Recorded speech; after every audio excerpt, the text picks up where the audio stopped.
துன்மார்க்கரோட இணைஞ்சிட்டோன்னு வைங்களேன், அவனை பிடித்த பீடை அனைத்து உன்னை பிடிச்சிரும். உன் வாழ்க்கையில் நன்மை நடக்காது. அப்போ வந்துக்கிட்டு கடவுளை பற்றி நம்ம என்ன பண்ண முடியாது, குறை பண்ண முடியாது. உங்களை கடவுளுக்குள்ளே நடத்துகிறவங்களே நீங்கள் என்ன பண்ண முடியாது, குறை பேச முடியாது. அல்லேலூயா. நம்ம தான் நன்மை தீமை அறியத்தக்க என்கிறத தேவன் அறிவை தந்திருக்கிறார். ஆனால் நான் சொல்கிறேன், அறிவு இருமாப்பை தரும். என்னத்தை தரும்? அறிவு இருமாப்பை தரும். நான் இப்போ 5 டிகிரி படிச்சிருக்கேன்னா அந்த 5 டிகிரியை வச்சுக்கிட்டு நான் ஊழியம் பண்ணேன்னு வைங்களேன், அது எனக்கு இருமாப்பை தரும். அல்லேலூயா. அப்படி தானே? இப்போ என் மனைவி டிகிரி முடிச்சிருக்கான்னு அந்த டிகிரியை வச்சு நாங்கள் ஊழியம் செஞ்சோம் அப்படின்னா இருமாப்பை தரும். ஆனால் அறிவு மண்டலம் வேலை செய்யக்கூடாது, நமக்கு ஆவி மண்டலம் வேலை செய்யணும். அல்லேலூயா. எதுக்கு நம்ம ஏன் அந்நிய பாஷையில் அதிகமாக பேசுகிறோம்? ஒரு டாக்டர், அவர் உலக லெவலை சார்ந்தவர், ஒரு கிறிஸ்தவன் கிடையாது, ஒரு மிதவாதி, மதவாதியும் கிடையாது, அவர் ஒரு மிதவாதி. கடவுள் இல்லை என்கிற ஒரு அறிக்கை எடுக்கிறார் மனுஷன். ஒரு 5 ஆவியில நிறைஞ்சி ஜெபிக்கக்கூடிய 5 பேரை கூப்பிட்டு ஒரு ஆராய்ச்சி பண்ணாராம். என்ன ஆராய்ச்சி? அவங்க மூளையில் மண்டையில் எல்லாத்துலையும் என்ன பண்ணுறாரு, மாட்டிட்டு எல்லாரையும் படுக்க வச்சுட்டாரு. படுக்க வச்சுட்டு நீங்கள் எல்லாரும் அந்நிய பாஷையில் பேசுங்க அப்படின்னாராம். என்ன பேச சொன்னாரா? அந்நிய பாஷையில் பேச சொன்னாரா.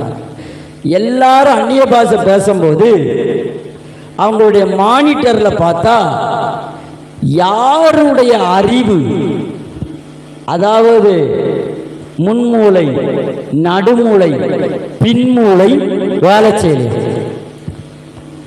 என்ன செய்யல? வேலை செய்யல. ஆனா மக்கள் பேசிக்கிட்டே இருக்கான். எப்படி கவனிக்கீங்களா? ஆனா மக்கள் என்ன பண்ணிக்கிட்டு இருக்கான்? பேசிக்கிட்டு இருக்கான்.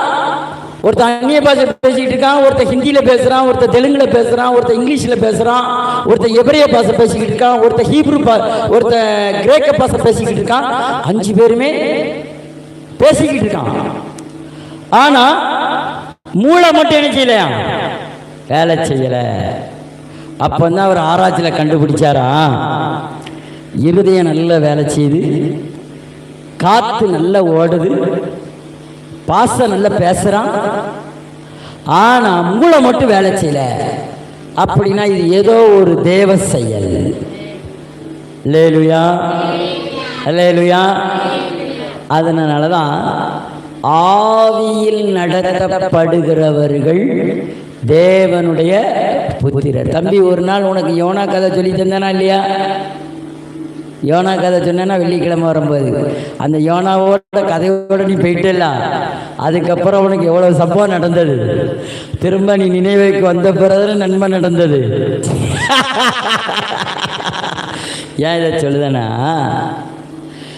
ஆவியானவர் ஆவியில வெளிப்பட்டு சொல்லுவார். சொல்லுவாரா சொல்ல மாட்டாரா? இப்ப ஆவிக்குள்ள வந்துட்டே நீ, இப்ப உனக்கு எல்லாமே திறந்த வாசல். எழுதி வச்சுக்க, தீர்க்க தரிசனமா. கடவுளுக்குள்ள வந்துட்ட அப்படின்னா உயரதான் போவ.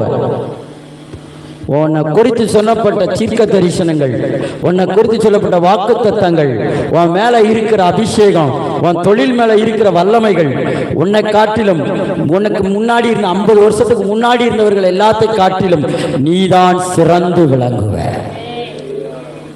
இது உனக்கு தீர்க்க தரிசனம். ஏன் தெரியுமா? ஆவிக்குள்ள வந்துட்டோம்.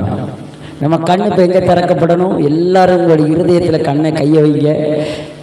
யோசுவா முதற்கொண்டு எல்லாரும் சின்ன பிள்ளைங்க, பெரியாள், வாலிபர்கள் எல்லாருமே, ஆண்டவரே என்னுடைய ஆவிக்குரிய கண், என்னுடைய மனக்கண்ணை தரும், என்னுடைய மனக்கண் பிரகாசமுள்ள மனக்கண்ணை தரும், பிரகாசமுள்ள மனக்கண்ணை திரையில் இயேசுவி நாமத்தினாலே ஆமென்.